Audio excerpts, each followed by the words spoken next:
And welcome, everyone, to another episode of The Kuehl Show. We are late. I don't care. We're trying it. One last time today. We literally just called Xfinity to get it fixed. Their stream is working. Come hell or high water, we are doing this today. My name is Tyler Kuehl, the insider to the insiders, for another episode of The Kuehl Show. The coffee has been consumed. We are ready to bring you this amazing, hopefully partially full-length episode right here on 12 Ounce Sports. Right here on YouTube, Twitter, Facebook, not Instagram, but Zingo TV, channel 761. We are going for it. The wife is watching something right now in the living room. We wanted to make sure we could do more than one thing, because the point of having a great Wi-Fi, folks, is to make sure that I can do this and she can do that. Because guess what, kids? Because that's when we start doing the overtime shows here on TKS. That's when she gets mad. Then she can't watch stuff. So that's why we're making sure we can do both. But we are live. For now. The light is green on the connection here on the OBS, the broadcast software that we use. And a lot of people actually use it here on 12 Ounce Sports as well. Well, if we get through this episode, it is brought to you by our good friends at mybookie.ag down there at the bottom right. College basketball, both men's and women's. It's a little finicky. Baseball's starting up here too. It's a little bit crazy. Hockey's an absolute gong show, but it's fun and it's great. And you can bet on your favorite sports by using the promo code 12 Ounce Sports. Sign up, win, and get paid using mybookie.ag. As well as always, our awesome friends at Second String Leather Company up there in the corner. Got the shirt on today. Go on there and get your awesome Second String Leather swag at secondstringleather.com. Hashtag crafted from the crates. And of course, as always, we have our own merchandise here at the Kuehl Show. Hashtag TKS swagtacular merchandise. We have teespring.com/stores/The Kuehl Show with dashes between the and Kuehl and show. Make sure you check it out at teespring.com/stores/The Kuehl show. Now I will say this though. If you're like, but Tyler, we don't know exactly where to find that stuff. It's in the description. If you are watching the replay, of course, on the YouTube channel of The Kuehl Show, The Kuehl Show, and of course your favorite podcatcher, whether it be on Spotify, Google Podcasts, Apple Podcasts. We are literally anywhere there is podcasts. iHeartRadio, TuneIn Radio, Radio FM, your favorite weird, awkward gong show looking thing that you probably never heard of. We're not on Spreaker because that's not the thing we go through. We go through SoundCloud here on The Kuehl Show, so that's where you'll find us if you're into that sort of thing.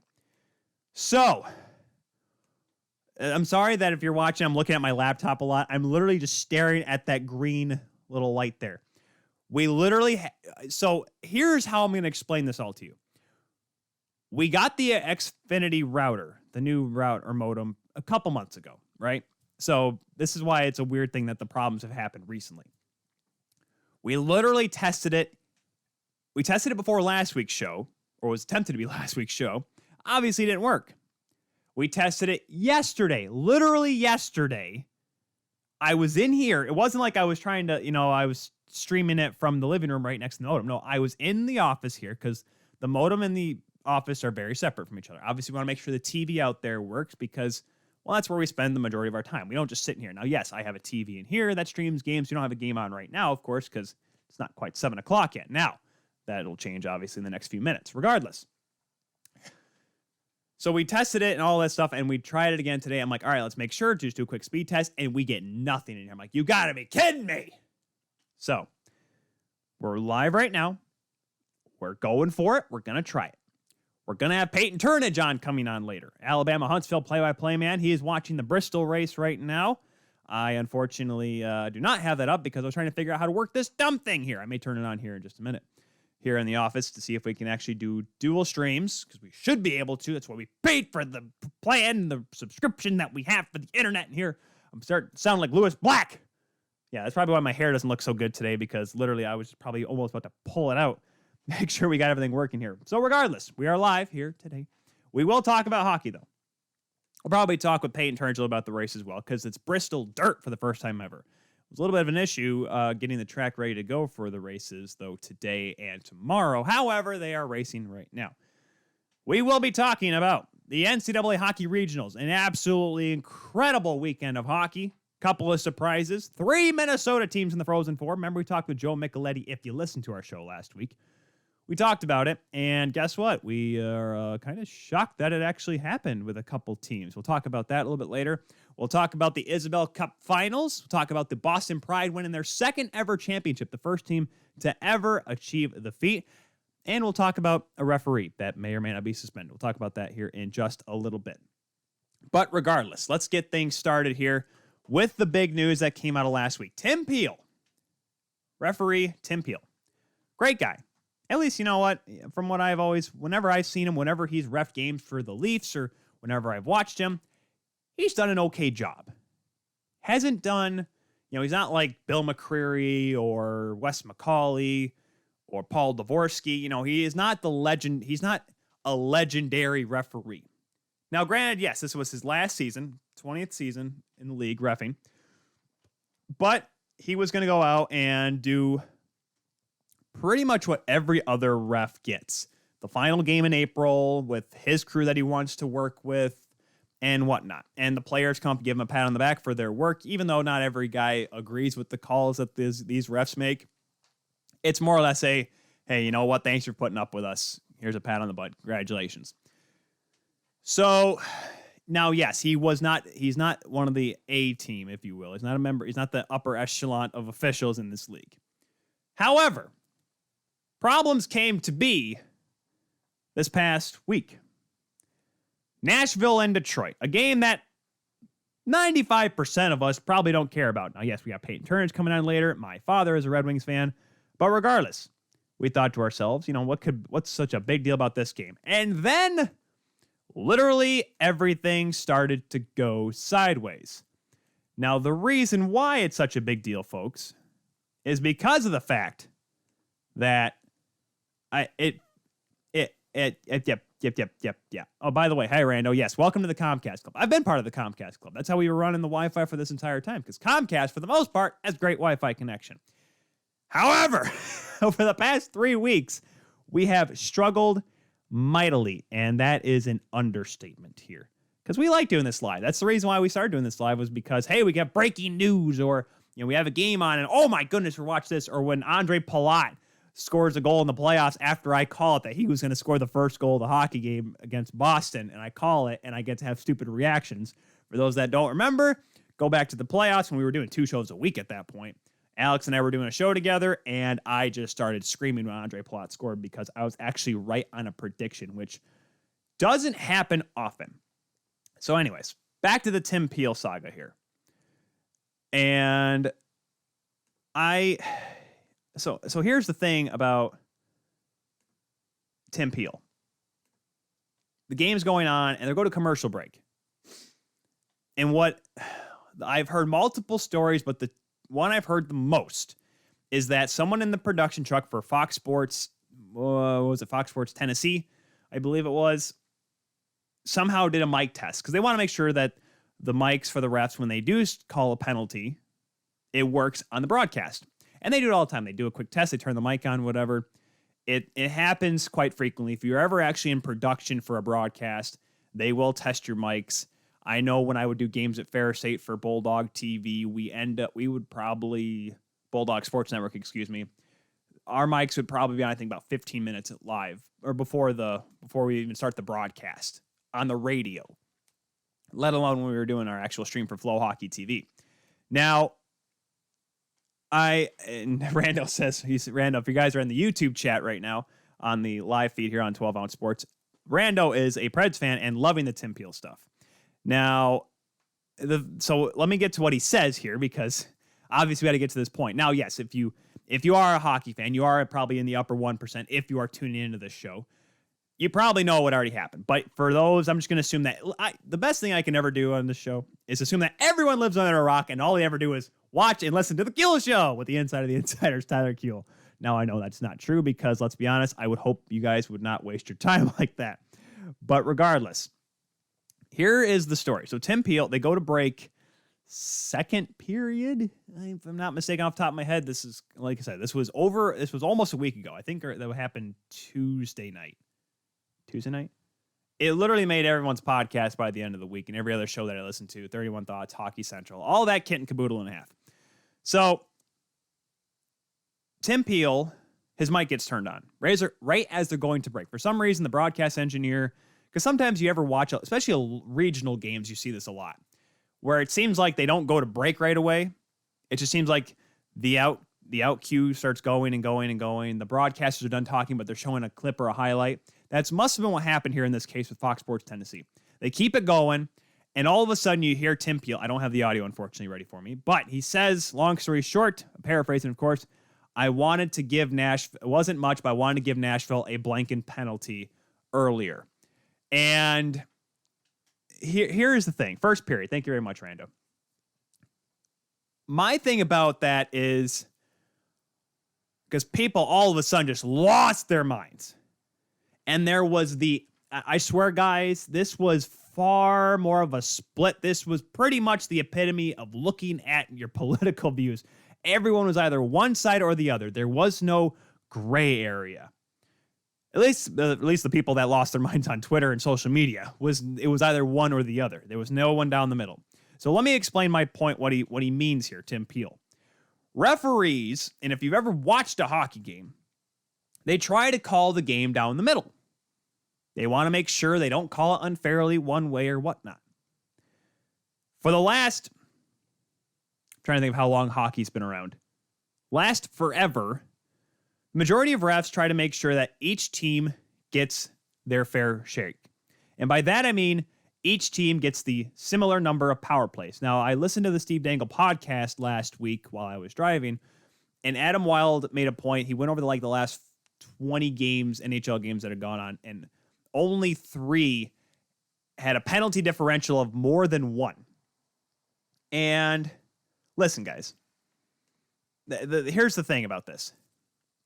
The outcry from the people that had a problem with what Tim Peel said was, you're telling me you do this on purpose. You call penalties because of what? Because of the fact that you want it to be even. Rando says game managing, big, dumb, and should be punished. Okay, so what Rando means by game management is what I'm explaining, is what Tim Peel does. The fact of having it, making sure that each team gets the same amount of power plays. Now, I have called games before at multiple different levels, high school, college, semi-professional, where the penalties have been one-sided.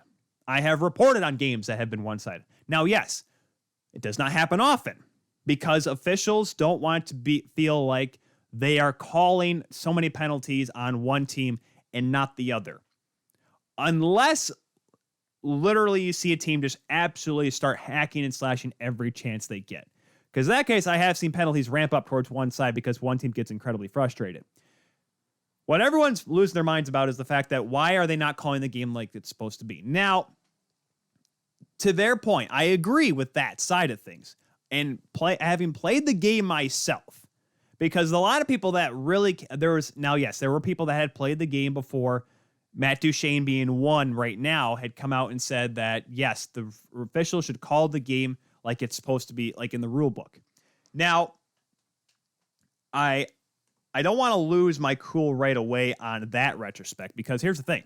Having played it, and I don't want to say I had great relationships with the referees all the time, because there were some refs where I would literally yell at them and say, if you want to call a penalty next time, I'll make sure you call a penalty next time. But that's because of the makeup call. Now, what does that have to do with this case with Tim Peel? Like I said, the people that had a problem with it came and said you should call it like the way you see it. Now, having played the game, I understand what the refs are doing. Having refereed myself, now granted, yes, at the men's league level, but then again, if you've ever done a men's league tournament in your life, they are just as competitive as your Saturday morning squirts and peewees game. So I digress. I'll say that. I'll leave you at that, folks. But when you're trying to officiate a game, you want to make sure that, A, you don't want to be the GOAT.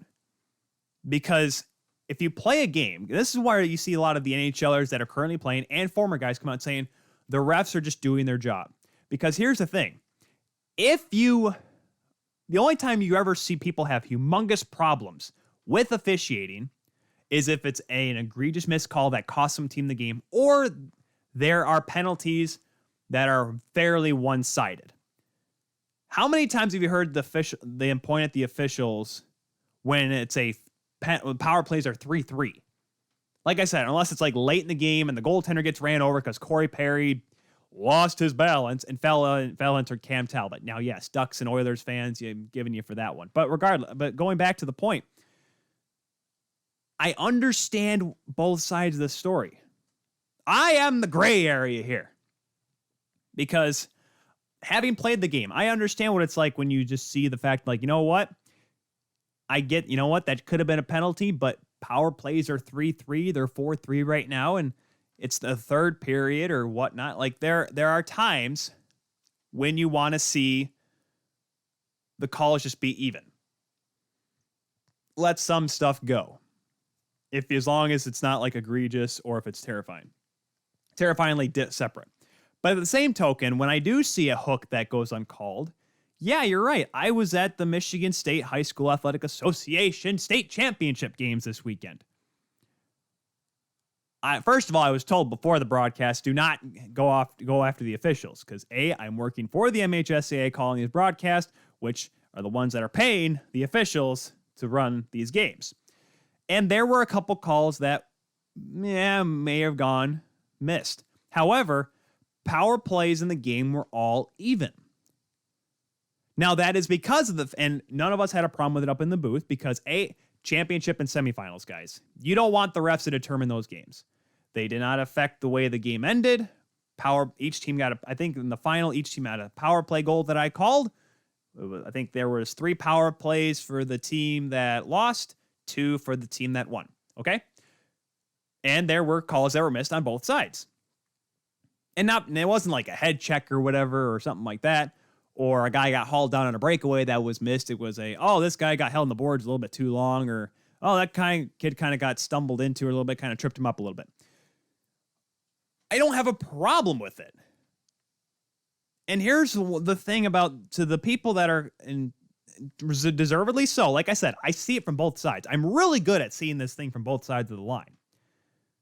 Maybe this is the reason why I never vote for anything anymore.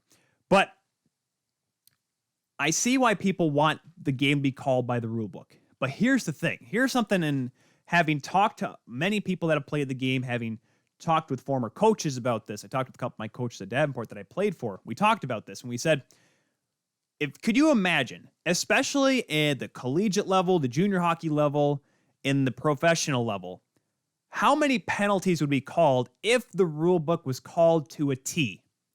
The game would take 5 hours. There would be 25 power plays. There'd be a penalty just about every shift. Now, yes, when I do high school games, high school hockey is, I think, if you ask me, is just really like the last stage of youth hockey, just the way it's called, the way parents are especially, and whatnot. Now, yes, high school hockey maybe has a little bit more fan base because of student sections and whatnot, but I remember I did a game. I went from one night doing a game at Davenport University, and the next night I worked with Harrison Watt doing a Ferris State game. The game is night and day. ACHA for me is just glorified high school hockey with a college degree attached to it. But going to an NCAA game and the hacks and the slashes, the hooks, the little holds, the little bumps for interference, the picks and all that, those would all be called, kids. However, they're not going to get called when there's no other penalties getting called. Now, yes, let's just say Ferris State has 3 power plays in the game. Bemidji State has 2. Ferris State runs a pick that off a face-off that may have gotten missed earlier in the game. However, a power play needs to be evened up.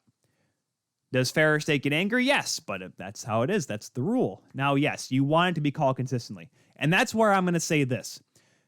Why game managing is a big deal is because if you're going to call it like that in the first period, you should call it like that in the third period. Now, yes, I have seen instances, of course, where that is not necessarily the case, especially with a 4-referee system, or the 2-ref system, 4 officials on the ice, I like to see the game called the same for whoever's calling it. If the ref is going to let a slash go in the first period, you got to let it go in the third period. If there was a call that they made, and that's why the makeup call is such a big deal. because, oh man, that was a hook, wasn't it? That was definitely a hook. It probably was. But they missed it. Okay. Next time an infraction happens, they're going to, and especially, let's just say Detroit, Nashville here. Let's go with this. Victor Arvidsson hooks a guy. They miss it. Tim Peel misses it. This is all hypothetical, okay? I don't remember exactly the play at the exact time. I do remember there was a penalty with Victor Arvidsson, but I'm just going to go with a hypothetical here. Next time Arvidsson does something or a Predator does something, he calls it right away. Okay. Does Detroit have a problem with it? No, because they got one call to go their way. They missed one, they got one. Okay, perfect. Was penalty 2 less than penalty 1, or maybe not as egregious? Probably. However, they got their power play. Now, in the scheme of things, if penalty number 2 was not really that apparent, and the ref was looking for that call, but they let it go, Detroit's still unhappy because, why? They didn't get a power play in general. The reason why you saw so many NHL coaches, so many NHL players. Oh, Rando needs to call in on this. All right, you know what? Let's get our good buddy Rando here. Let's do this. Let me see if I can, where is he at here? Let me give him the phone number here. There you go. Rando, it's in your DMs, friend. The phone line is open. By the way, Talking Miners tonight with the Rando. His going to have phone lines open for you, so be sure to tune in that. And 8:30 here on 12-Ounce Sports. Ready for you, Rando, whenever you are ready. I do apologize if you just call or if you just sent that about 5 minutes ago. I do apologize about that. So he's going to call in here in just a moment, possibly, unless he chickens out. If he does, I hope he doesn't chicken out, because I'm probably going to talk about this with Peyton Turnage as well. And now, making his first appearance, appeared on his show a couple times. He is making his first appearance here on the Kuehl Show. Ladies and gentlemen, welcome to the show. The Talking Miners with the Rando. It's the Rando. Rando, how we doing? Oh, I'm doing good. I just have to say, your little gray area. Now, okay, I'm not trying to be mean, because I'll be very honest. You're my age. You've seen The Matrix, right? Yep. Okay, so you know the red pill and the blue pill. Yes, sir. You know all that. I'm past that. I am on like the black pill on officials. I am like, let Watson, the AI from IBM, just let him take over. Let the computer make the calls. The humans are completely done. I am just done with human officials. I am that done with everyone.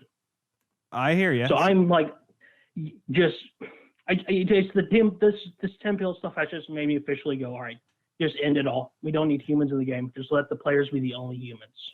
So to that, Rando, I ask this because, like I said, I see it from both sides. I see it from the fan side, the folks that want the game to be called by the book, and I get that. But having played it, I see it from that side as well. Now, the thing to why I say this is, do you think, I guess, a computerized system would be more efficient? Because we've seen it where, and I know I'm going to make a multi-sport reference here. I'm going to kind of change gears, go to baseball here. There has been the computerized strike zone that we've seen some in the lower minor leagues that has been a little on edge and a little bit iffy with the players and managers at those leagues that have been trying it. Do you think it could work in such a high-speed game like hockey? That's, I think, the big question is, if we wanted to go to an AI system, would it be able to keep up with the pace of play? Whereas baseball is very stationary, pitch, strike, pitch, hit, run, or whatever. Do you think it could work in hockey? Because I just don't see it. I still think you need officials on the ice with whistles that did read the rule book and at some points have a discretion of the play. Right. I'm not saying fully like rip out everyone to fight yet. Baseball, as we're seeing it happen live in this very moment, it's climbing up the ranks where it's starting in, it wasn't even minor leagues, it was the independent leagues that just happened to be partnered with the MLB. We're seeing it where it's being implemented. It's basically being trained, where we are training a system to learn the game and learning how to make the calls. So I think if you start with something like put it in the FPHL, create the AI, show it the rule book, start training it. Within 5 years, I think you could have a system that could work with a fast-paced game like hockey compared to baseball. That's going to be the tough part in all this. And and the thing is, and then of course last night there was a missed call against the Bruins and Devils and Jack Edwards, and I have my piece on Jack Edwards. I've gone after him many a time on this program and in other outlets, but he calls out the refs and saying, like, at a time like this, after Tim Peel, and you miss a call like that and whatnot. And to his point, yes, there was a missed call, and I don't want to say that this is going to change officiating forever. I think that's one thing I think some people got to realize, that this won't affect forever. Now, yes, the refs are going to they're going to try to be on their best behavior right now, but there has been guys that have that have ref games forever. And I mean, look at Bill McCreary back in the day, Paul, and nowadays you have Kelly Sutherland and Wes McCauley. There's no way they've ever called a perfect game before. They've all missed calls.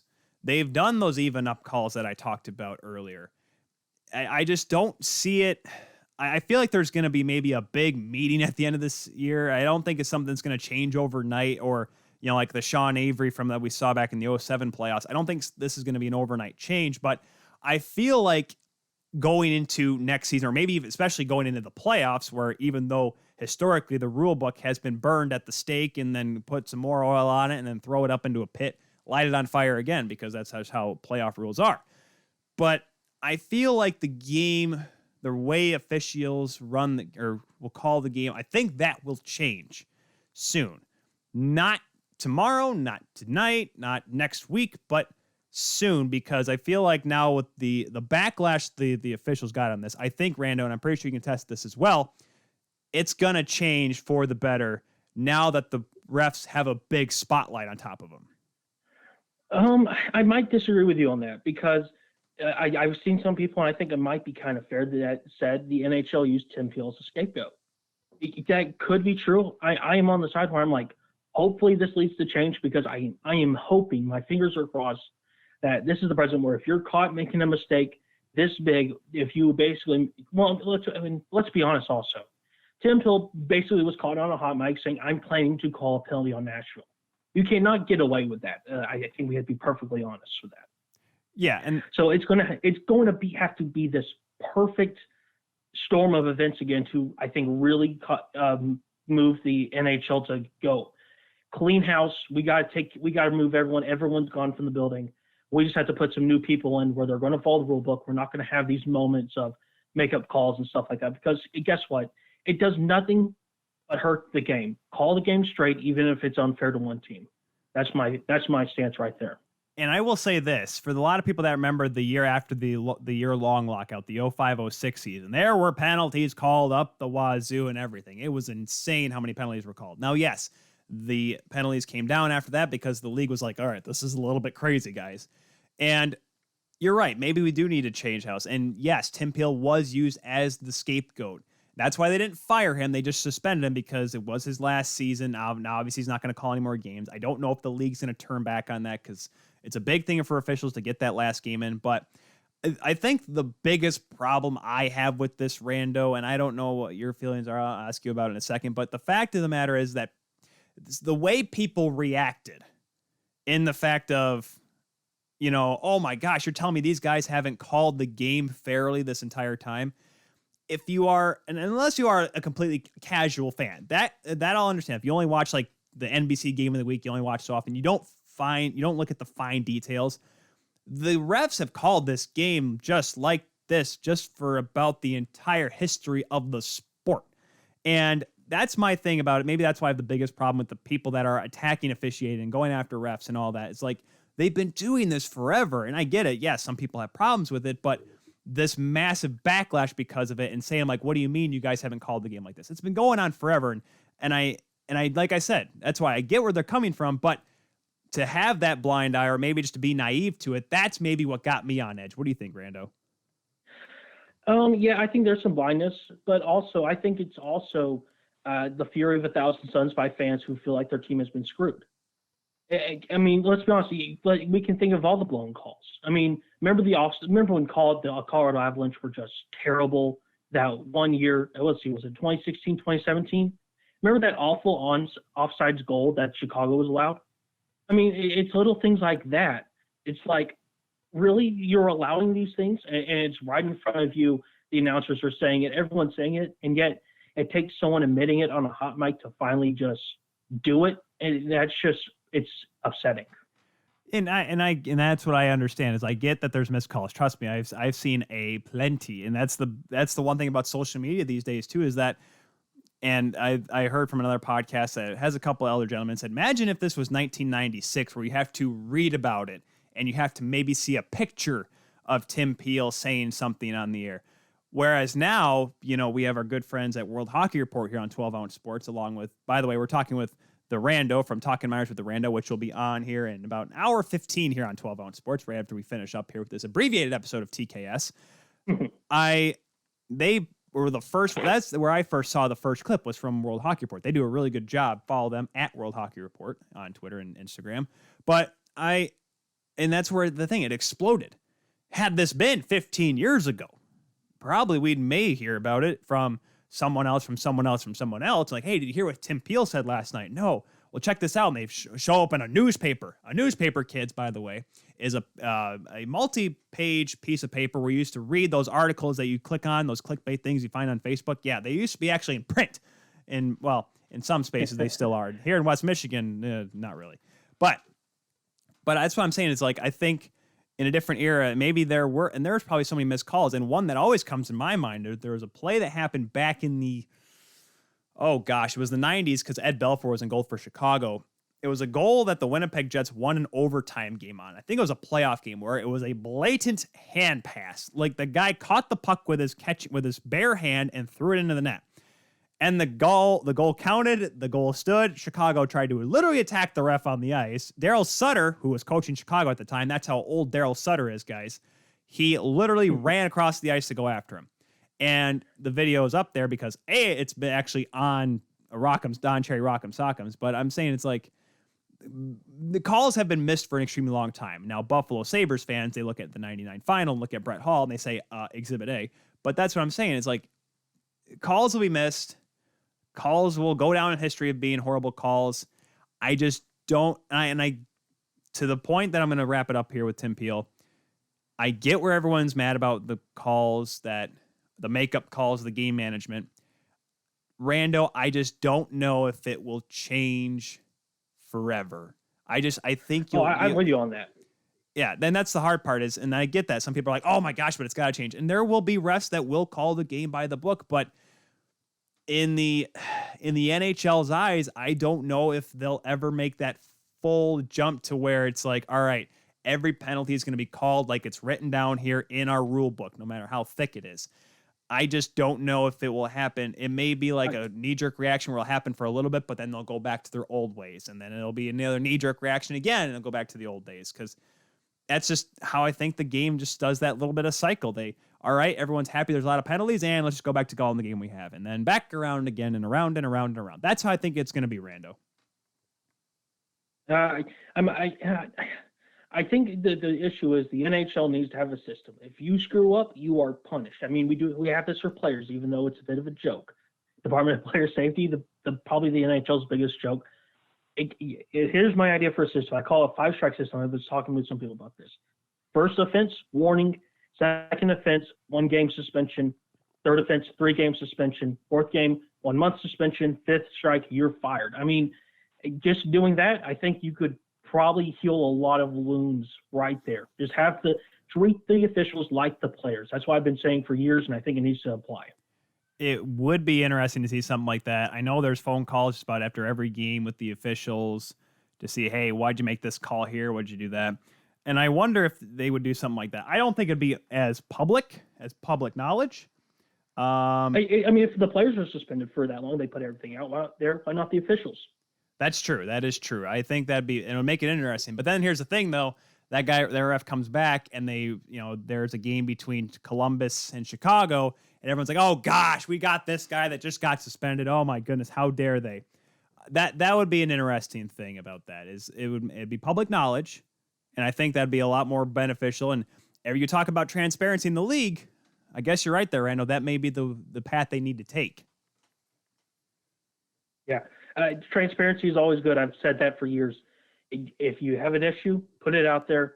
Just let everyone know, because you don't. I mean, I'm scared that one day we're going to have to be talking about, hey, are you guys ready for the the Senate hearing about sports betting and how an official called to put some bets down? I mean, we know that's all coming. No, a lot of people have said that it has nothing to do with it, but Tim Donaghy caught a lot of people by surprise. I listen, in the world we are in today, Rando, I wouldn't be shocked. I'm hoping it's not true, but I wouldn't be shocked. I'll say that. Oh, that day is coming. It's going to be coming, I think, within the next 5 years. I'm going to make that call right there. All right, we have been talking here with the Rando on Talking Minors with the Rando. We're going to take a break, folks. When we come back, we're going to bring Peyton Turnage on from Alabama Huntsville, another Preds fan. Hopefully he's a little bit less disgruntled about the Preds, not necessarily Tim Peel. We'll get his take on it as well. We'll also talk about the NCAA Regionals and the NWHL Isabel Cup. Rando, thank you very much for calling in and taking the time to yell and scream about officiating. It's fun, right? Oh, it's a lot of fun. Always fun to listen into. And hey, if you're listening in, stay around. We might get to talk about it on my show, special call-in edition, in about, let's see, hour and 10 from now. So be sure to tune in for that. Talking Minors with the Rando every Monday night on 8:30. He's been able to get live. We have barely been able to, but we're live today with the Rando. He'll be live here, like I said, 8:30 here on 12 Ounce Sports. Rando, it's been a pleasure, man. All right, thank you. All right, we'll be back with more of the Kuehl Show right after this.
Welcome to MyBookie. You're ready to create an account and start making money, and we're here to help. And remember, you can get a bonus of up to $1,000 on your first deposit. Now you're ready to bet. Just go to mybookie.ag, visit the sportsbook, click on your bet, and input the amount you want to risk or win in the bet slip. Yes, it's that easy. Just remember, at MyBookie, you play, you win, you get paid.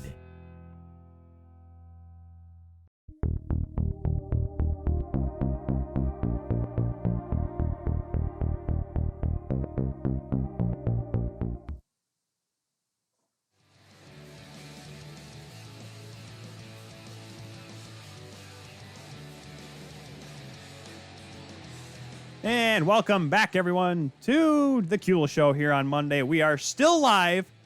God bless it. So far. I mean, we've only been really live for an hour. Got the Leafs and Edmonton Oilers on the big screen right now, or the big screen, at least in this office. Compared to my laptop, it's bigger. 1-1 right now with about 9:40 to go in the first period. We joined the game a little bit late because we had to finish up that awesome conversation with Talking Minors, or the Rando from Talking Minors with the Rando. Now we're going to get into a little bit of Nashville Predators talk, and a little bit of college hockey talk as well. With that, let's bring on the man, the myth, the legend. He's been here probably 250 times, but I can't really remember off the top of my head myself. Ladies and gentlemen, welcome back to the show, Peyton Turnage. Peyton, how we doing? I got to think I've surpassed Harrison White by now, right? You're close. I know you're ramping up there. Harrison's been big time in me. No, he's not been big time. He's been busy. Listen, the winter sports season, actually this year especially, with all the fall sports getting shoved into the spring, especially at Ferris State, he's been a busy man. And I have not, and I do not pity the man, let me tell you, because like soccer now is in the spring, and they got all their other spring sports going on, softball and whatnot up at Ferris State. I don't pity the man one bit. He's a busy bee, you know? Well, he can't be like us, Peyton, and just do just hockey. That's the thing, right? He's got to do like all the other sports and all the highlights for all the other sports. He can't be us where it's just like, what? There's another sport we have at this school? Oh, man. Peyton, we have underwater basket weaving? Well, that's dude, you know how cool of kind of a sport, I don't know how that would be to call, but like at Davenport, we actually have a water polo team. Now, unfortunately, they're only non-varsity. They're going to their second year, but I'm just like, that'd be really interesting to call. Apparently Harrison played water polo, which that kind of shocked me. I never panned him as a water polo guy. You tell that to his face? I mean, I'm sure he kind of got the vibe when we were texting about it, but. Well, my wife, it's funny, he actually coached high school after my wife graduated from high school, because she used to actually play water polo at the same high school that he coached at. Water polo, like, that's one of my sports I love watching come Olympic time, is water polo and handball, because they're just, it's fun to watch. I don't know, maybe it's just me. I'm one of those people that will watch it. I could watch it like any other time of the year, but it's fun when it comes to the Olympics. I don't know about you.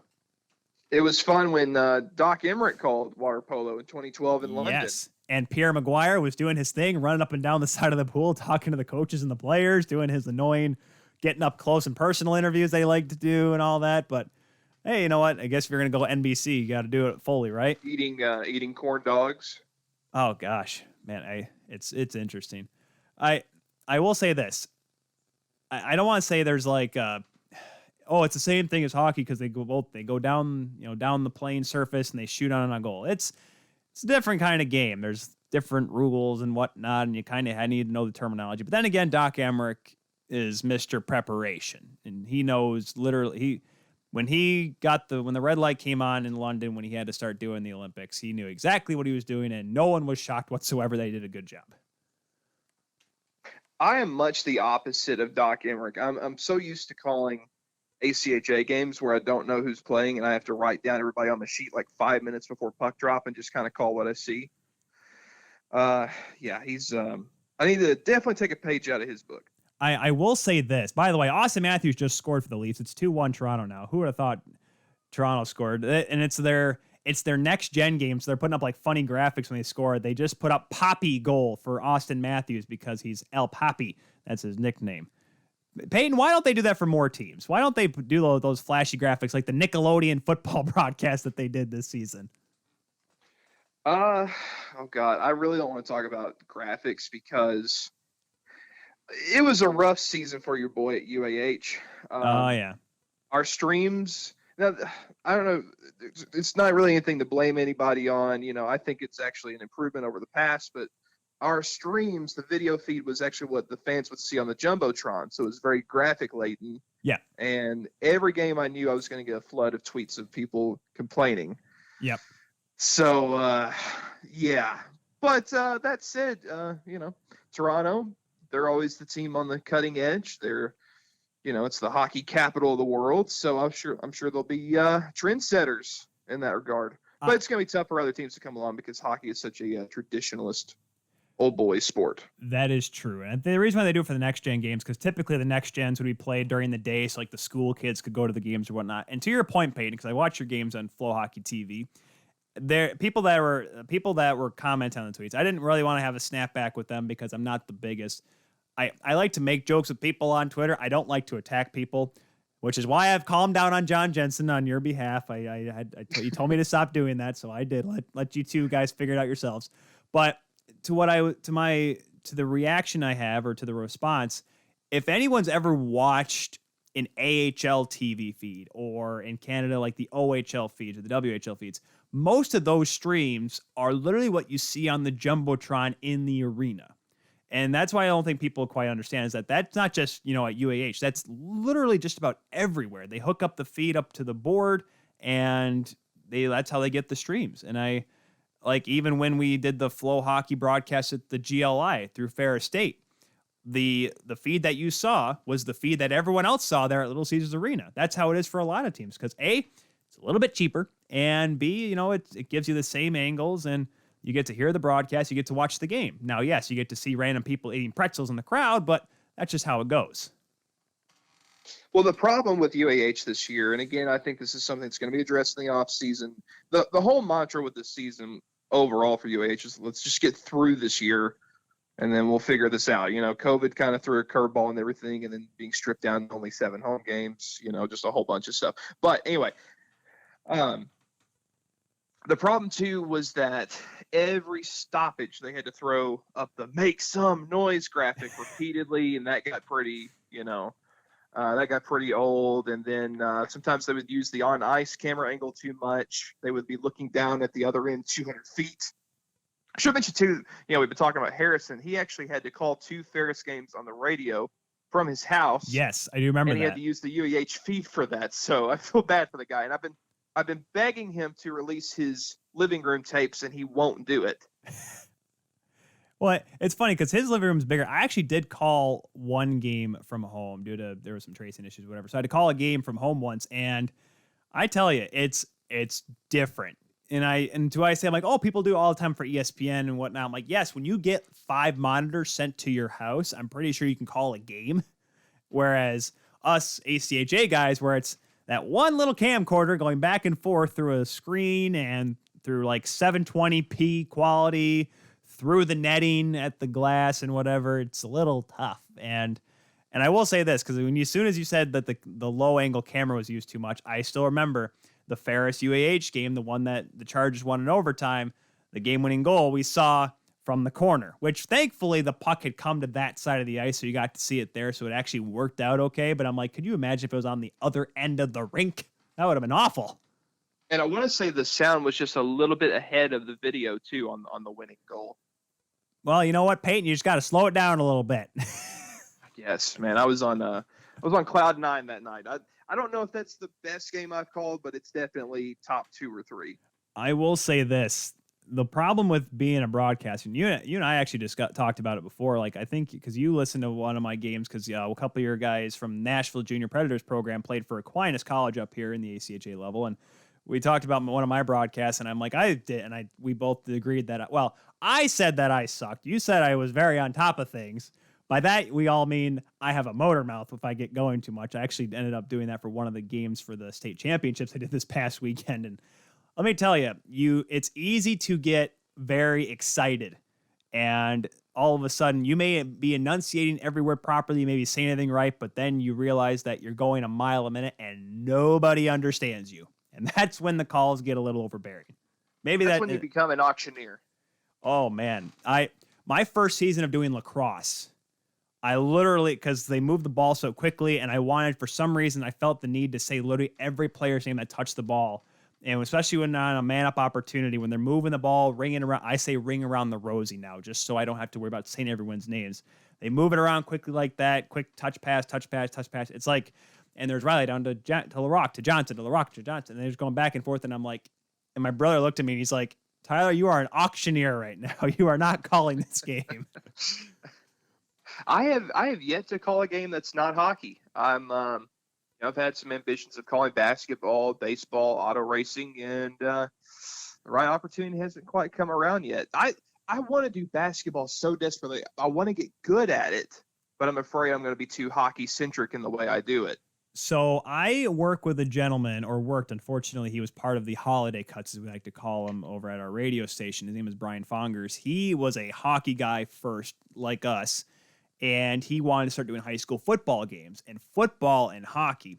And just from me just kind of I've never officially called a football game, but I like to, joking. We're sitting around the TV, and here's a pass to the right side. It is caught for a first, like just joking around doing it, like just to be annoying. But it's still a completely different game because instead of, the plays going on, you can throw in a stat, but you understand the plays going on. And then next thing you know, you have to kind of jump back in. Whereas football, snap, handoff, 3-yard tackle, 30 seconds.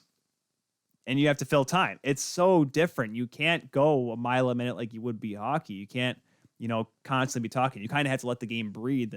And the best way I can describe it is, I think the best way to have people describe how to call, if you're a hockey guy or an up-tempo game like lacrosse guy and you want to slow it down to football or basketball, learn to call baseball. Because, man, Peyton, you have to go from, drag strip, quarter mile, going up against John Force to sitting on the beach, just having a Corona and pacing yourself to make sure you don't scare the crap out of the listener. Because that's the difference. Toes in the water, ass in the sand. Yes, it's so different. Play-by-play talk here with Tyler and Peyton Turnage here on the Keel Show today. Peyton, let's talk some hockey. Let's do that, eh? Or actually, you were watching let's mention this. You were watching the Bristol race before you came on the show today, the Bristol Dirt Race, a race that some people were having issues with because it rained a little bit in Tennessee over the past weekend, eh? Just a little trickle. No flooding, no tornadoes, none of that. None, Yeah, no tornadoes, no rain, but yet Jamie Little was describing the track conditions in the parking lot in a flood. It got crazy, man. It flooded big time around Bristol Motor Speedway. It flooded big time in Nashville, of course, where I used to live, and there were some familiar roads that I remember trekking across and pretty well underwater. And then I was actually in Northwest Tennessee Saturday night with my family. We were on our way back home and didn't know until we saw all the skies darken and realized that if we had continued on the path that we were going on, we were going to get hit by a very large and destructive tornado that had just crossed the river. So that was fun to find out on the fly. Man, that would have, gosh, you'd live in your own Twister movie. You got to have to call up Philip Seymour Hoffman's ghost and be like, Phil, what do we do? For all you fans that remember the movie Twister back in the 90s. Bill Paxton's ghost, too. Bill Paxton's ghost, too. Gosh, that movie came out in 96, 25 years ago, Peyton. We are old. You're older than I am, and I feel old.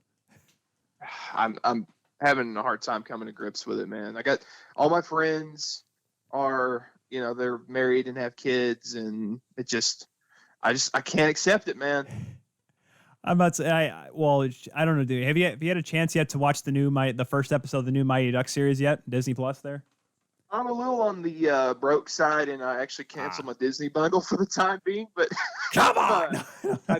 I plan on catching up on that and The Mandalorian sometime soon. You know what, Peyton? I'll send you this stuff. I watched the first episode, and first thing I did was like, I was nervous because I'm like, all right, how old school Mighty Ducks are we gonna get here for this? And I'll tell you right now, they're really going for a new generation of Mighty Ducks, and I can go with that.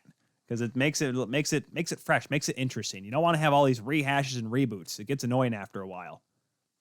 So Mr. Ducksworth is very much an afterthought, you're saying? I think he's very much dead, at least in the eyes of the series. Because Gordon Bombay is not in legal team at all. He is looking old. Then again, I'm pretty sure Emilio Estevez is like, oh, hey, a paycheck. That's nice. I think about what Patrice O'Neill, God rest his soul, Patrice O'Neill said at the Charlie Sheen roast. This was right before Patrice died. Pretty much the last thing he said before he died. Talking about Emilio Estevez, he was like, here he is. He's the one that did everything right, and his career is over. Which is, let's be honest. I'm trying to think of, since the last Mighty Ducks movie, what Emilio Estevez has done. And the only thing I can think of is now the revamped Mighty Ducks and one episode of 2.5 Men with Charlie Sheen, his brother.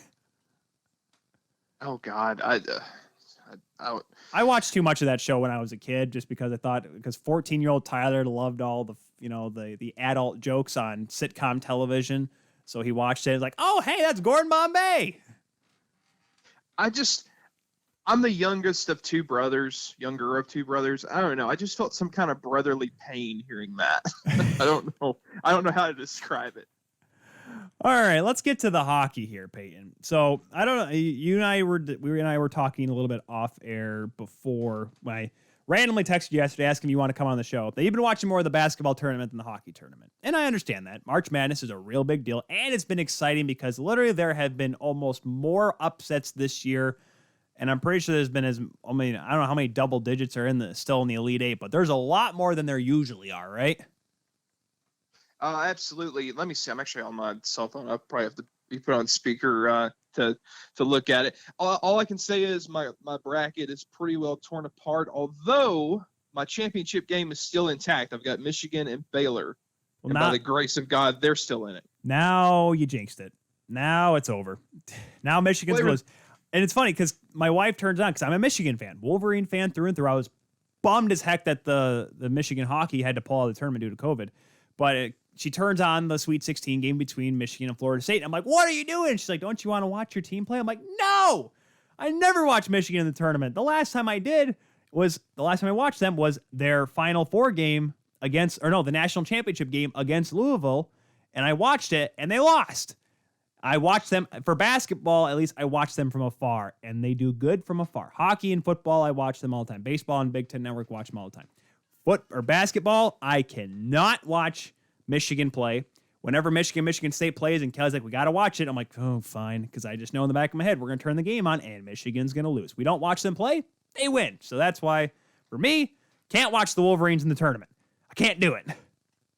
Well, I've been watching almost every game, So just pulling the curtain down, my dad's battling some small heart issues. We're trying to figure out what's going on, so I've been keeping him company. And we've been watching all the games, and I still couldn't name you a single player from this tournament. That's not the point.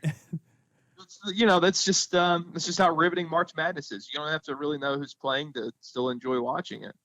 And, of course, you can't help but stick around for the halftime report with Charles Barkley. That's just comedy gold every time. That, and it's the funniest thing because I've heard this conversation so much. People say, what would happen if because they obviously do work. You're talking about Charles Barkley and Shaquille O'Neal does stuff there too. That's the inside the NBA crew on TNT during the week.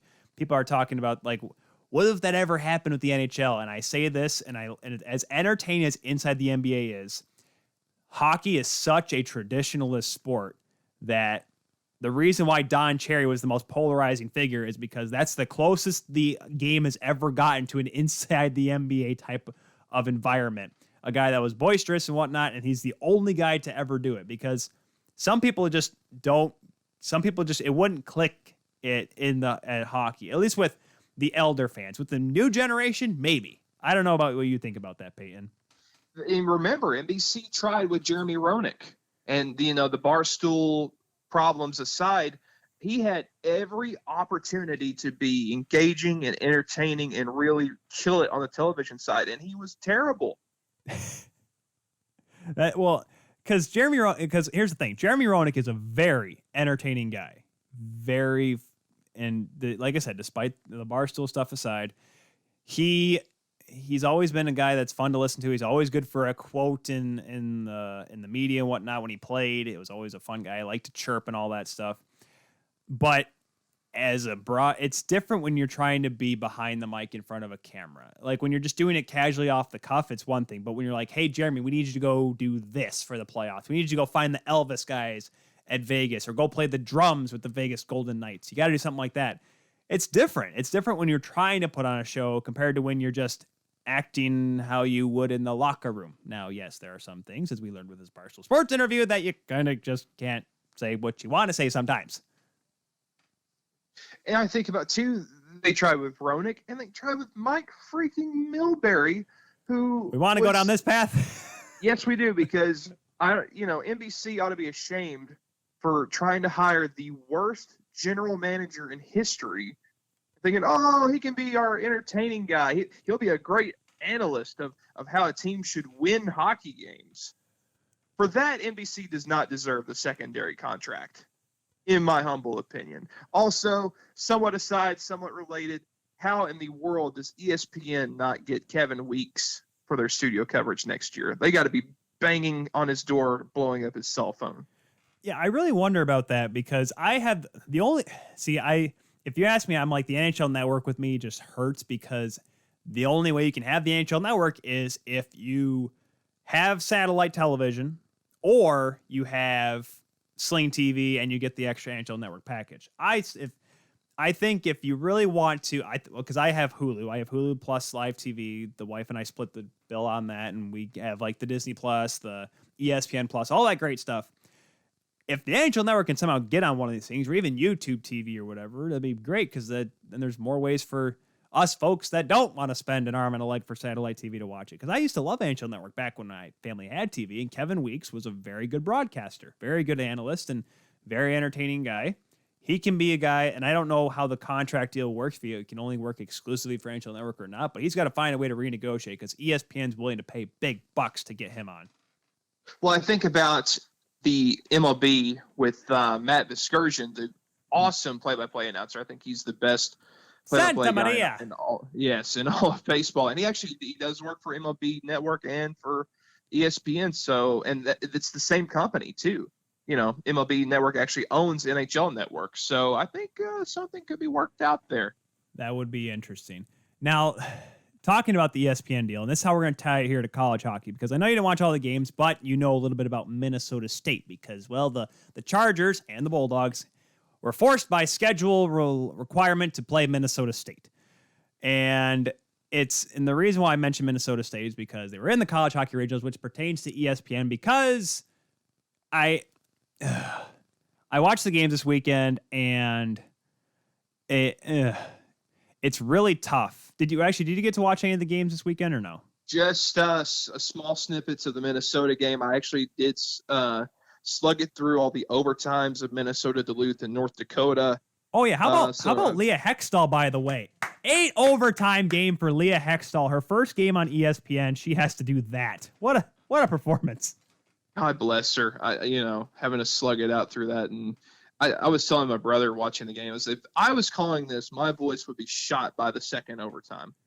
The only thing about Leah Hextall, I wish she would not be so matter of fact. She was kind of, I'm trying not to be mean, but she was kind of NPR style calling the game. If she needs to learn to ride the highs and the lows and the flow of the game emotionally. And I think if she gets that down, she's going to be phenomenal. NBC Sports actually has, I cannot think of her name, but she's been calling a lot of the women's games. And Katie Scott. Katie Scott. Yep. Yes. Wow. She is like found money. She is incredible behind the mic. She's better than most of the guys they get for the playoffs. And that's the big thing too, because of course she got to call the Isabel Cup this past weekend, the Boston Pride winning their second championship. And that crew was great. Her, AJ Malesko, and Kaylee Chelios. I think it's Kelly. Yeah. Yeah, and that was a great crew that called the game. Leah Hextall too, and she is very talented. And yeah, and here's my thing, Peyton. And I've said this before on the show. There is the reason why I say this, and some people hear it and they hear me say it one way, but I mean the other. I don't want to do women's hockey games. And I say that not because I don't want to do women's hockey. I call women's hockey right now at Davenport. I love to call the NWHL, the PWHP. I'd love to call the World Champion. I'd love to call an Olympic gold medal game between U.S. and Canada women's hockey. Now, the reason why I say I don't want to is because people like Leah Hextall, Katie Scott, and there's so many other broadcast girls that are out there that want to be broadcasters. They deserve that chance. That's my thing about that, and that's why I think if Leah Hextall keeps getting these games, like you said, she's going to become better, and she has the chops, she has the raw talent to make her one of the best in the game, and that's why she got that opportunity at the regionals this past weekend. Yeah, absolutely. I think and that's a great point. I thought about wanting to call women's hockey for the experience of it, but you're right. It would be taking away, an opportunity for someone with talent. Like with Penalty Box Radio, we've got a couple of very, very, very talented women, Yep. Abigail Martin and Danielle Danina, who are our go-to sideline reporters. But I actually pushed Abigail Martin, who goes to school at MTSU. I actually pushed her to do a couple of MTSU games of play-by-play, and she did a pretty good job. So hopefully, we didn't get to pretty much do any live games this year because of COVID. So, next season we should be able to see her do some more. And I would like to see Danielle Denena as well, possibly step in that role. And I'd like to see them do that, and then have them, if they want to jump on with me and be the analyst for the games I'm doing. It's great to see the turning of the tide, seeing women, get their opportunities in the game. Oh gosh, I can't think of it. There was a woman that was calling games. Oh, was it Clarkson or no? It was a couple years ago. It was one of the Ivy League schools because it was on ESPN Plus. Gosh, I forget what school it was. And she did a pretty good job. And I'm like, see, there we go. Like, that's what we need in this game. Like, yes, do Peyton and I want to make it to the big time? Of course we do. But there is opportunity. And I think, as we've seen with Hextall and Scott and the entire crew for NWHL this past weekend for NBC Sports, there is a talent pool there that is kind of getting overlooked because of, yes, historically a male-dominated industry, but we see that there are females out there that can kick our butts, Peyton. Yes. I mean, and I know I was a little too critical of Leah. Again, she did a phenomenal job, and I thought she was actually better than some of the guys that did the other regional games, like the guy on the Minnesota State broadcast. I couldn't quite stand listening to him. Well, shockingly enough, Minnesota State made sure they used their guy for their broadcast, which deservedly so. The man's Minnesota State on their home radio broadcast. Yes, Mike Sullivan. He is. Me and Harrison and I both agree. He is treasure in the WCHA. He is the number one guy for sure in all of the WCHA. I actually got to meet him when I called when I worked the games with Harrison against Minnesota State. I actually got to meet him, and just an absolute great guy. Him and I was supposed to be getting ready for the game. I think him and I probably talked for like an hour, and I'm like, all of a sudden, like, oh, we're live in 5 minutes. Sorry, Mike, I got to go. But no, he was one of the best. And I guess it's a good way to flip that because, by the way, UMD beating North Dakota to get out of the Fargo Regional, 8 periods, 5 overtime game, big win. I lost my notes here for a second. Hold on, where are they? I got to make sure I get the goal. The guy who scored the goal right there. It is Luke Milmack scoring the game winner for the Bulldogs. A game where Zach Stashkal, who started the game for the Bulldogs, actually left in the 4th overtime due to cramps. Ryan Fanti coming in the rest of the way. Bulldogs make it through there. East Regional, St. Cloud beat Boston College. Can we just say the fact that St. Cloud did not choke in the first round because of the fact that they were not the 1 seed? There you go. St. Cloud making it back to the Frozen Four since 2013.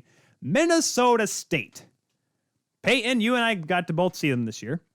Now, you and I saw different versions of Minnesota State. You saw the Dryden McKay getting a shutout just about both nights against the Chargers, where I actually saw Dryden McKay get pulled from a game, the unthinkable. But are we shocked, though, that the Mavericks, won their first ever regional NCAA tournament game against Quinnipiac, but are we surprised that they shut down a Minnesota Golden Gophers team that has been dominant this year? Are we shocked that this happened? I'm shocked that, one, they did not win the WCHA championship. That was a shocker, yep. And I'm shocked that, two, this team, in comparison to last year's team is performing so well. Last year's team, I think they legitimately could have made a Frozen Four run, and they absolutely got robbed by COVID. And I personally thought that was their last chance. When you look at guys like we still have Julian Napravnik, but they had Parker Toomey and Mark Michaelis. Those were two Michaelis was on fire last year. He was ridiculous. Yes, absolutely. I thought their departures would just sink Minnesota State, but give them credit. Mike Hastings is a heck of a coach, and they came together at the right time. That defense for Minnesota State is so good. Jake Livingstone, I think about him. Akito Hiroshi, who is a freshman, but could have fooled me. I think he's on their top pair, eating up minutes. There's I think Borchert is another guy. They're just, you win with your defense, and they got the forwards to back it up too. And when you've got Dryden McKay between the pipes, and he's heating up at the right times. He's got 10 shutouts this season. Yep, he is, I think, 3 behind Ryan Miller now in terms of all-time shutouts in NCAA hockey history. He still has another year left, right? Yes. Hey, there have been a couple people that I've talked to that have said that he would go pro next year, and I'm like, come on. come on, dude. Unless Minnesota State does the thing this year, go for it, man. I mean, and this is one of the things I've talked with people. I'm not going to name names because I don't want to put anyone on the spot. The problem with Dryden McKay is that he's not 6'2". That's the problem. And I call it the Jeff Lurg effect. For those that remember, Jeff Lurg was a great Michigan State goaltender back in the mid to late 2000s. Went to the pros. Unfortunately, he did actually have some knee problems, but the fact that he was 5'6" did not help him at all. And McKay, who only, by the way, had to make 22 saves in that regional final against Minnesota, I should probably mention, he is so consistent, but he does play on such a good, heavy defense. I mean, Mike Hastings, he's an amazing coach, and the fact that it took the Mavericks this long to get this far into the tournament is kind of it's a bummer, but it's finally accumulated because of his style, and Dryden McKay is able to thrive in that style with the team that when he only has to face 25 shots a night on average. It kind of helps that kind of system, and it helps your numbers for the most part, right?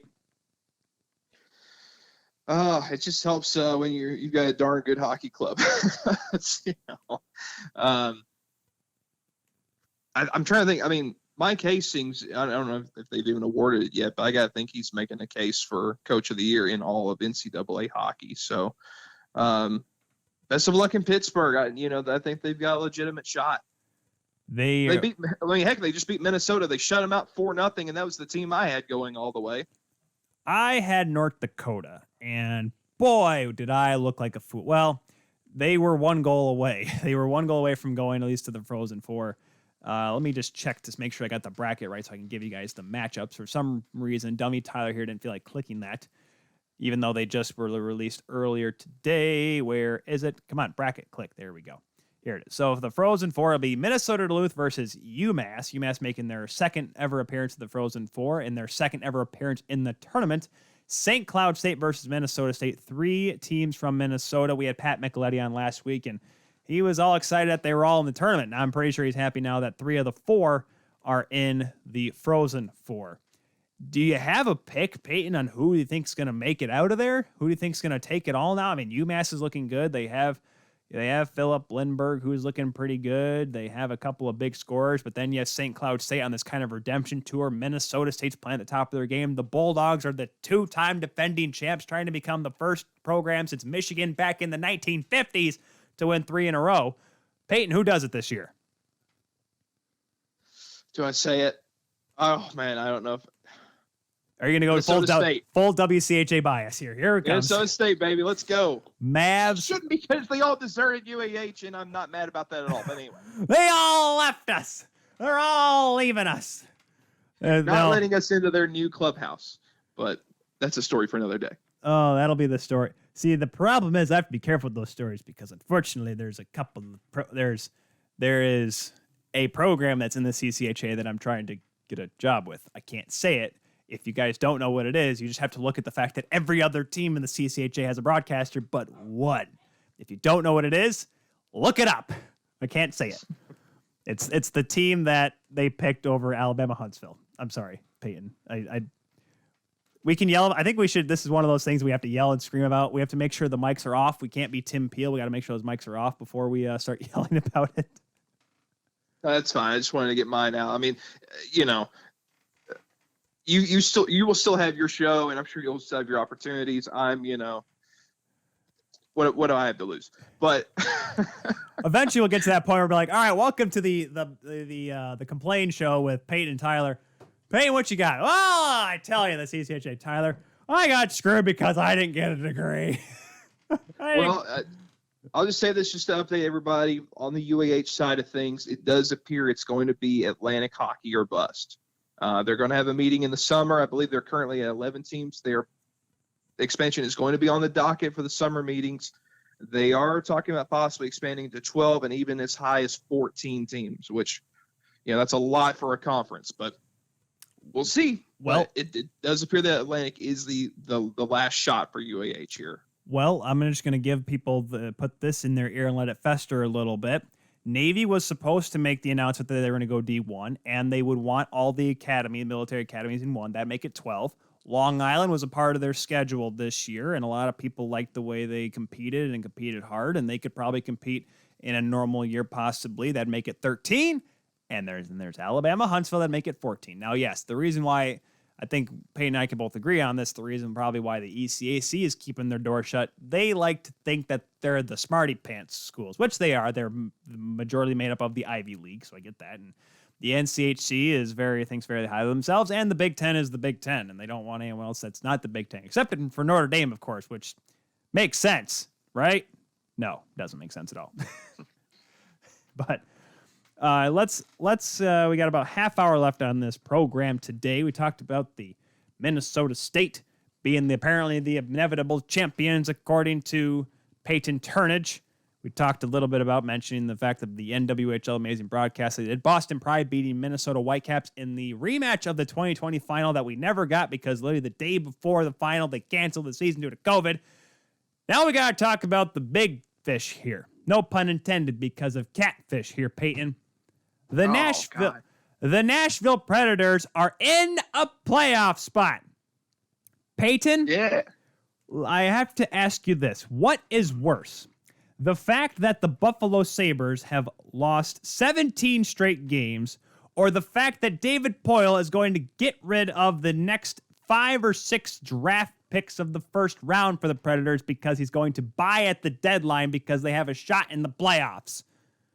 Yeah, what rebuild? What rebuild?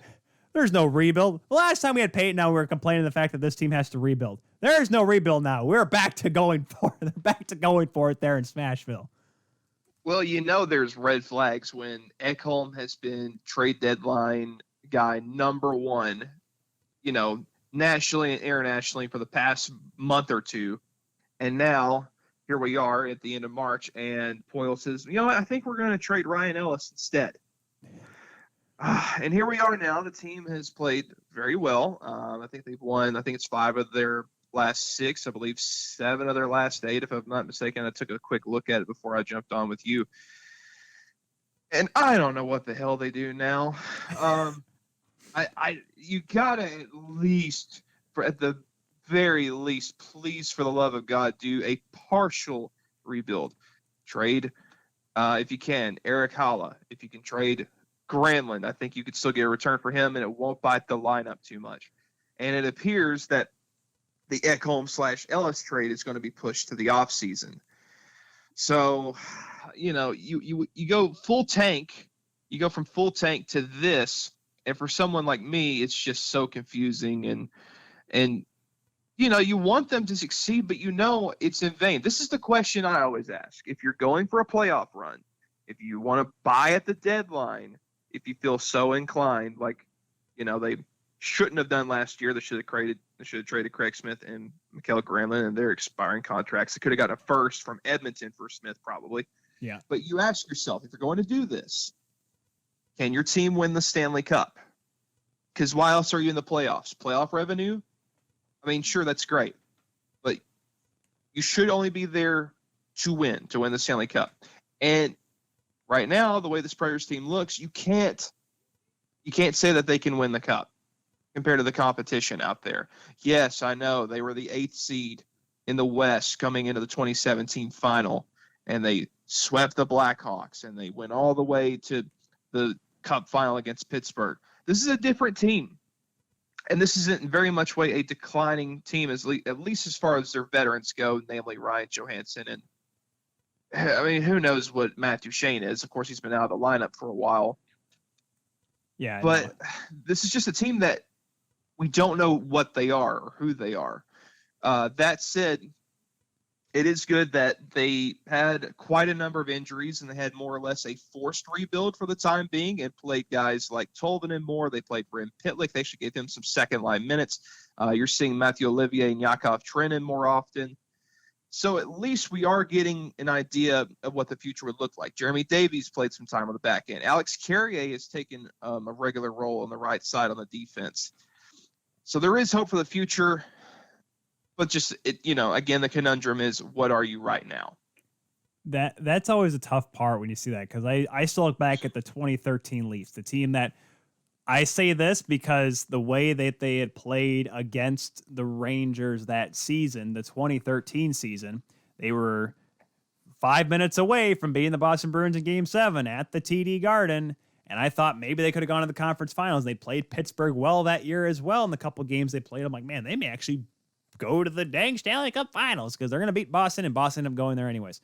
But, yeah, that team should have no reason to have been a team that was going to buy next season. They went for it. They still stunk. And I was like, okay, maybe this team actually is not that good after all. However, though, I will say this, though, Peyton. You got to love the fact that after the whole Jimmy VC problem of many years back, you finally got your college prospect to sign with you. David Ferentz from Boston University signing on after the Terriers got knocked out this past weekend. You got to love that, right? Spare no time at all. He loses one day and he's put on the taxi squad sent to Nashville the next. So made pretty spiffy time out of that. Same for Cole Caulfield with the Canadians. And this creates more question marks on what you do with the trade deadline, because you've got him, you've got Grant Mismash coming up as well. To my knowledge, they're both left-handed defensemen that play the left side. So did Mismash sign? Did he sign? Because I know he's not signed, but could. Right. Within the next year, possibly this year. That makes you wonder. Doesn't that make a guy like Matthias Ekholm more expendable? Don't you still need to keep your strength on the right side with Ryan Ellis, although he gets hurt all the time, and still keep, you don't want to overextend Dante Fabro or Alex Carrier. Yeah. So this is, it's a good problem to have, but right now you're pressed with a really tough decision. You got to make sure you make the right one at the right time. As I look at it, Matthias Ekholm, 29 games played, 5 goals, 10 assists, plus 12 if you want to, put some weight behind that metric. He doesn't play power play often. That's going to be interesting to see if he does get traded, what teams do for him. Like, obviously, I think Toronto would, play him power play probably. But, man, conundrums, man. Well, I will say this. The difference is that because David Ferentz is a really good college prospect. I will say that. He had a pretty solid, despite Boston University having so many COVID problems this year. They barely had enough games to even qualify for the tournament. The difference between people, because people are like, because unfortunately, Cale Makar has spoiled everyone's mind to thinking that college prospects can go literally right from the NCAA ranks to the NHL. Cale Makar is a Hobie Baker Award winner, folks. Let's just remember that. David Ferentz is not. If you give David Ferentz a couple games, because obviously, like we said, the trade deadline is April the 12th. So you have a few times to see if Ferentz maybe can get in the lineup, see if he can play at the NHL level now. Because if he can, then you could look at moving Matthias Ekholm. But if for some reason, he doesn't pan out, I'm like, oh man, maybe he's not ready. And I look at a guy like, Ryan Donato was a guy that I remember that everyone's like, oh, he's going to be the next can't miss prospect. He's playing in in the Minnesota system now or the Anaheim system? He's not doing a whole lot. So I'm like, San Jose. That's how obscure that it is. He's in San Jose. But I remember the Danny DeKeyser sweepstakes. Remember how hot that was? Oh, man. Glenn Healy every single Saturday night and hockey night in Canada. Western Michigan alum going for the Western Michigan boy. Danny DeKeyser. He's the next can't miss prospect. He was good for 3 months out of his entire NHL career. Let's be honest here, folks. Still riding that wave. One good season, just like Darren Helm. Darren Helm, Justin Abdul-Kader. Shoot, if you put me on a line with Pavel Datsyuk and Henrik Zetterberg, I'll put up 30 points. Gosh. Well, maybe not now, but maybe in the Russian league I could with Pavel Datsyuk. How many rubles do I need to get to convince the Mafia to let me play on a line with him? I'll probably put up 20 points there in that KHL playing for CSK Moscow or no, he plays for.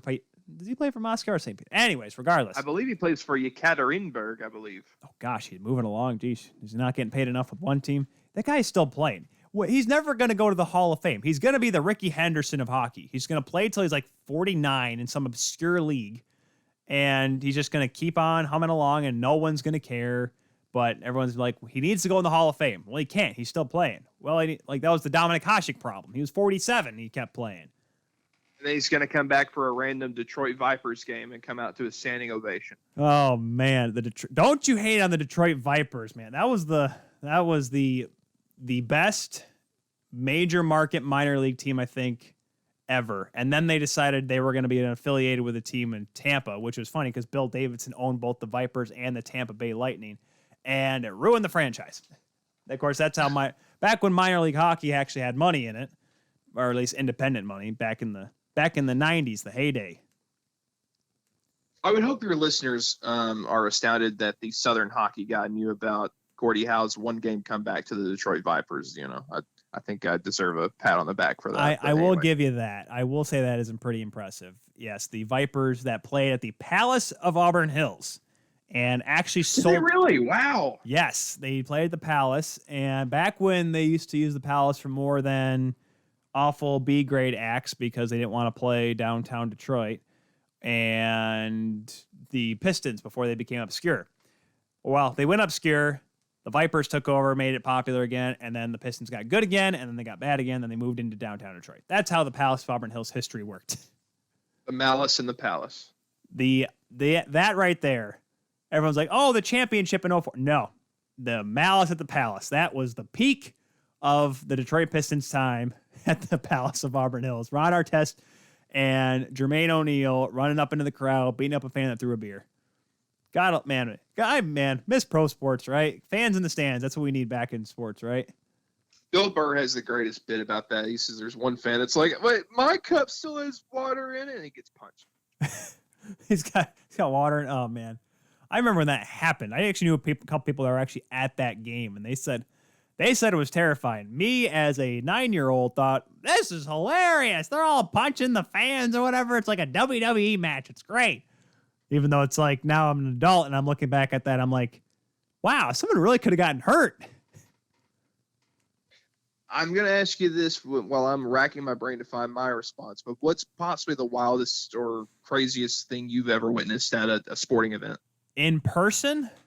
In person. Oh, geesh. All right. I'm trying to think here because the IHL back in the day was ludicrous. Matt Rucky used to run down the hallway between the locker rooms and whatnot. But in terms of a fan interaction, there was the 2013 Calder Cup Finals when my aunt got hit with beer because people were mad that the Griffins were not going to win the championship on that night. But there was one instance, and it's funny that I mentioned this on the 20th anniversary of Ty Domi almost or accidentally fighting a fan of the Philadelphia Flyers back in 2001. Watch the lawsuit, Ty. Watch the lawsuit, Ty. Watch the lawsuit. Gosh, Harry Neal, a legend. But there was a game, I think it was San Antonio, probably 20. Oh gosh, this is gonna sound bad. Maybe 2011.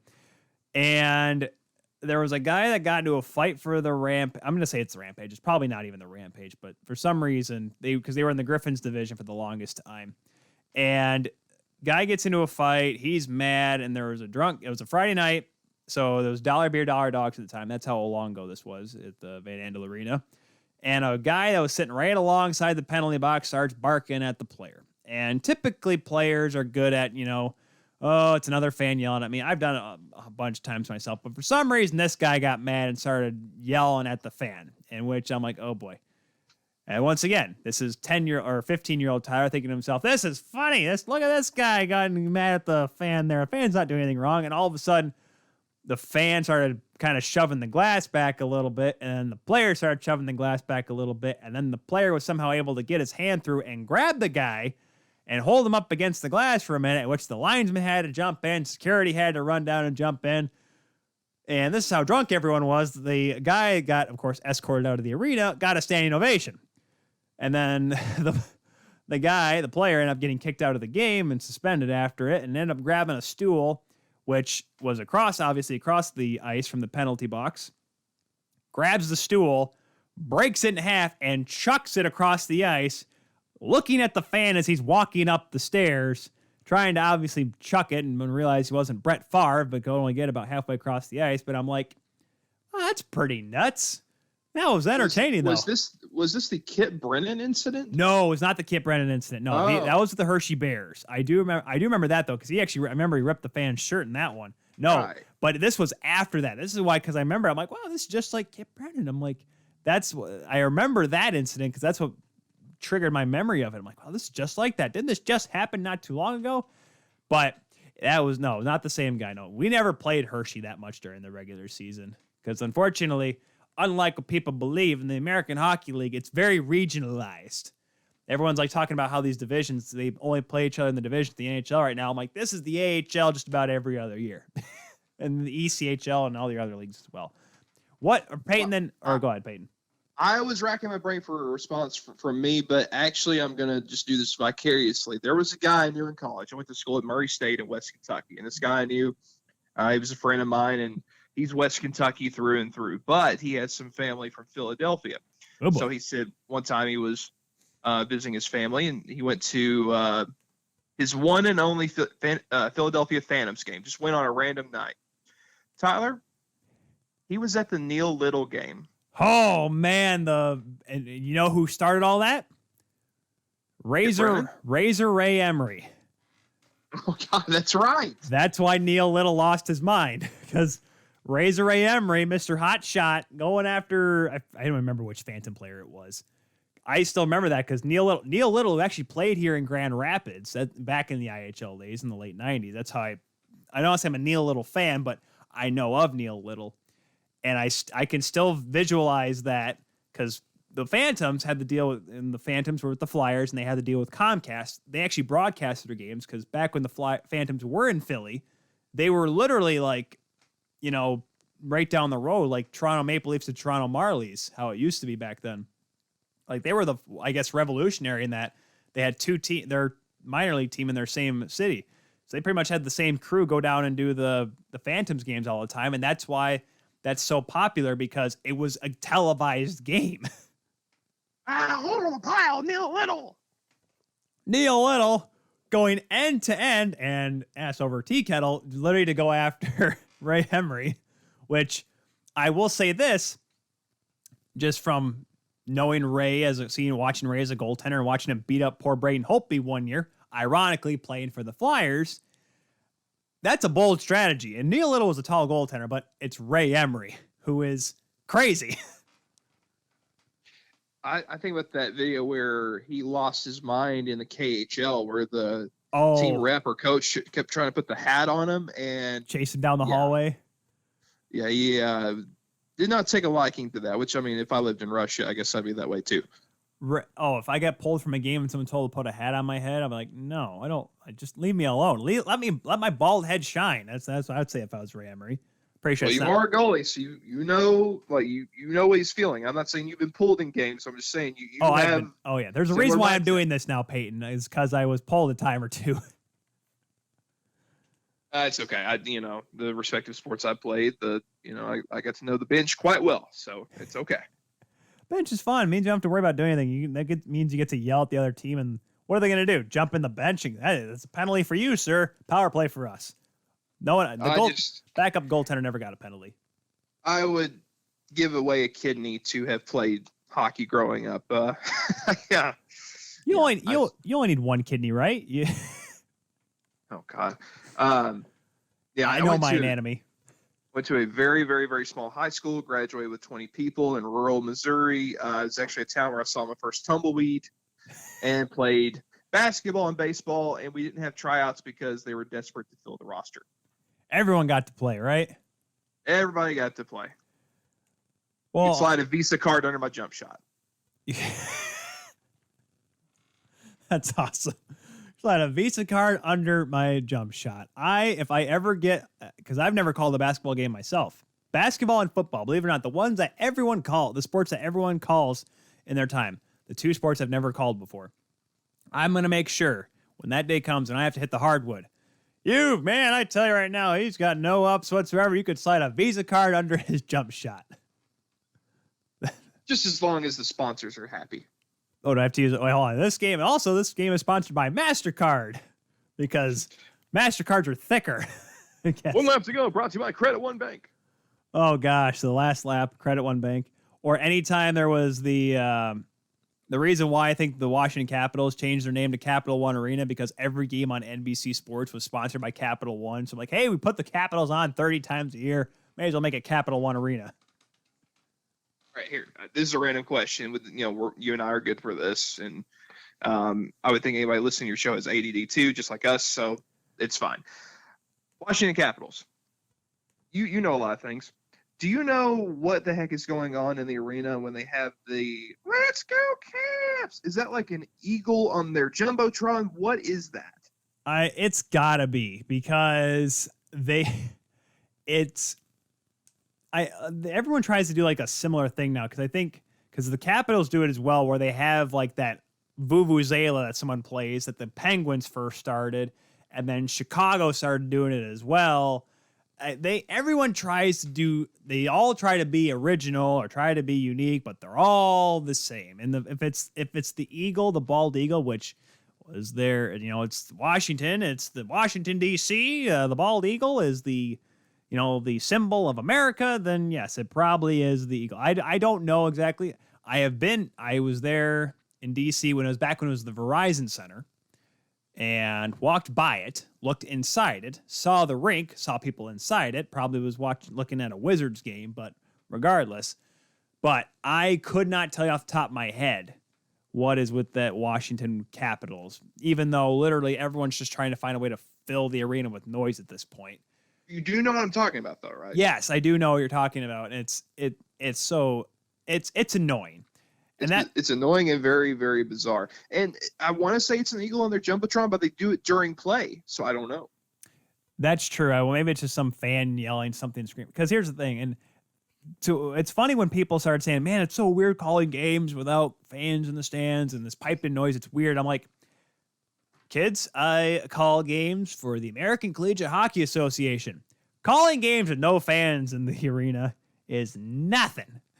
It's pretty much the daily occurrence at Davenport University. And I'm used to calling games at Ford Ice Center, which is very airy, and all sounds are amplified and echoed. And that's I've never been, obviously, because unfortunately I've only driven through Nashville. That looks like a nice barn, though, eh? The new Ford Ice Center is phenomenal. It's not as bad acoustics-wise. The one in Antioch it might need some work. But yes, the new one and in Bellevue on the west part of Nashville is great, and it's got seating for 1,000 on one side, and it's phenomenal. There's a perch up top that's perfect that you can set a table on and do a broadcast from. So thankfully they had that in mind. When they built the one in Antioch, you had your choice. You could either call the game from the penalty box, you could call the game from the short bleachers and be obscured by the glass, or you could call upstairs in the loft, but there was glass and you have zero game sound. Gosh, see, that's why we're fortunate enough up here at Patterson Ice Center, which is we're actually hosting the ACHA D3 Nationals this year. We actually have I call it a press box, more as a press table with outlets and connection and everything.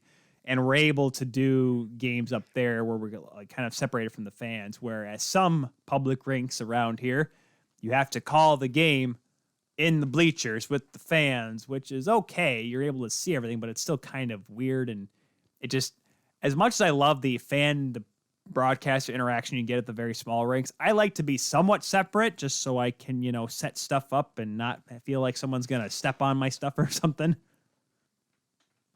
Well, I didn't get to do it this year, but I've missed calling games from the penalty box and actually leaning over the boards and risking my life. This season was definitely missed from that. How in the world I never got hit by the puck, I don't know. And I actually did get hit by someone's helmet during a body check. See, that's the best part, is I think it'd be fun. That's why whenever I did any rinkside reporting in the past, just being by the ice, like you always want to have that moment where it's like, oh, a guy gets knocked into you, whatever, and you get to have the sound bite or whatever. But then you got to be careful, of course, of the players dropping the occasional swear word or the F-bomb, and you got to worry about that. I know I feel like I'm maybe it's because I'm paying attention to it more with the empty crowd, but I feel like I'm hearing a lot more players dropping F-bombs this season on the rink side mics on broadcast. I don't know about you. Do you think you hear that too, Peyton? I haven't. I'm so guilty. I've really not watched a whole lot of hockey this year, and I think how dare you, Peyton? Well, listen. It's hard for me to get into it because I think I need the crowd. I need the ambiance. It's just this year has been not the same, even with limited crowds. Right. That's the worst part too. Is I've tried to make it out because the state of Michigan now is allowing fans at games, and I could go to a Griffins game if I wanted to. I could go to a Wings game or a Lumberjacks game over in Muskegon in the USHL. I don't know what it is. Maybe it's because I was starting to call games at Davenport or whatnot. I just haven't felt the need to go to a game, and maybe it's because they don't have $2 beer nights. Maybe that's my thing. Because if I go to a game, I like to drink a lot of beer and yell at people. Even though I can do it sober, I don't know. You can always run barefoot, but it helps if you have shoes on. That's what I like to say. But I don't know. It's different. I mean, broadcasting for me, that's easy. I'll broadcast in an open field. I'll broadcast to a cow versus, or two cows trying to walk across the field. I'll broadcast that. I was the way things were this year. I'll do anything to broadcast. I don't care who it's in front of or who is listening. Heck, that's why I do this show. I'll 10 people. You're Jim Brockmeyer. You call everything. Oh my gosh! Yes, another Brockmeyer fan. Yes, I'm glad that you know that show. Well, okay, so I haven't really got very far into the series, but the original College Humor video is one of my favorites. Oh man, that was Hank Azaria. Man, Hank Azaria, who played Mitch Albom in a Tuesdays with Maury. For those fans that who know of Mitch Albom. Well, Peyton, and unfortunately, we kind of have to duck out here because here in a couple minutes, we got Talking Minors with the Rando. You got to hear his piece earlier talking about Tim Peel and the officials. Now you got to talk to Peyton Turnage, talked about college hockey, Predators, fans in the stands, and Jim Brockmeyer. We have literally covered all the bases. Peyton, I don't even know what number of time this is for the show. Unfortunately, once you hit the 5 Timers Club, we stopped counting. So unfortunately, this may be your 12th time on the show. I'm not sure anymore. I believe it's either numero siete or ocho. That would probably be right. I feel like I'd have to listen to it back, and I'd have to do research and whatever. I do enough research for broadcasting. I don't want to do research for my own show. That takes up time, Peyton, and work. And I don't know. This pandemic's made me lazy. Do I get a sweater? What do I get when I get to 10? I don't know, because we never gave anything to Harrison or Thomas when they got to 10. We just gave them the shirts and said, you're part of the 5 Timers Club, even though you both pretty much doubled up on it.